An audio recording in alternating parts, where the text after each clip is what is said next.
Right, here we are at the beautiful Palm Cove jetty. Just look at the weather today, amazing weather.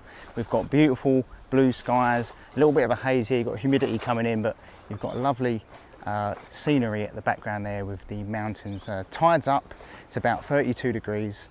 The bait fish aren't out today, that's one other thing. So bait fish aren't out today, so we've heard, but we've come down here anyway on this glorious afternoon. It's about 4 p.m.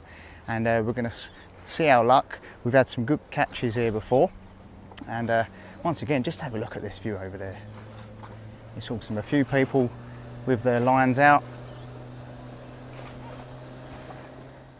All right, let's talk tackle. So I've got a nice Dower Hyper rod here. You know, using a good rod, a decent rod, is going to really help you out, especially when you're fishing off the pier as well. Ideally, you know, this kind of rod, this kind of fit out is not going to be too heavy duty, especially if you're catching some monsters off of a jetty or a pier like this. But I do enjoy having the fight on here.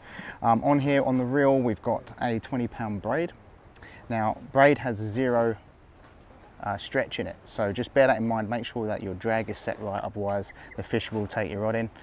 And on the end here, we've got a nice 40-pound swivel connected to a 40-pound wide leader into a size 10 hook. So this is our simple rig. We will put a weight on here as well, just a sinker attached to here. That's going to stop the bait rolling around if there's any swell down here. Bear in mind, the purpose of these lead core leaders, they do serve a few different purposes.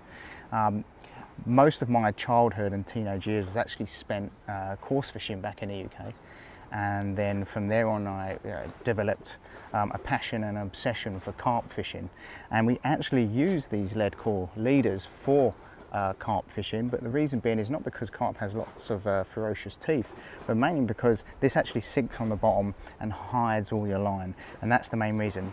However, today it's important to have one of these because most of the fish we'll be catching today will have teeth, and if you've got a normal, you know, mono line on there, or even a braid, they'll chomp straight through that, and you won't be very happy. You'll be losing your fish. So that is our fit out today. All right, here comes the bait. I'm going to show you how to hook these. I'll just come over here actually. So the way to do these, there's a different way to do it, different methods. The way I like to do it is go just behind the gill here, straight through here, like so, just with your hook. It's going to give you a nice little anchor. You're going to pull this rig all the way through, like so. We then want to go through the middle of the body, underneath the spine, and where you see the two different colour variations there, that's where you want to get under with that hook, like so. And then we're also going to bring that through. So you bring that leader through just like so. Yep. Cool. And then from here we want to make sure that our hook is going to be exposed ever so slightly this way, so that when we do get a take, you're going to get that hook being exposed. So the way I like to do it is just to hook straight through here. Oh, there we go. Back underneath again, underneath the spine, just like so.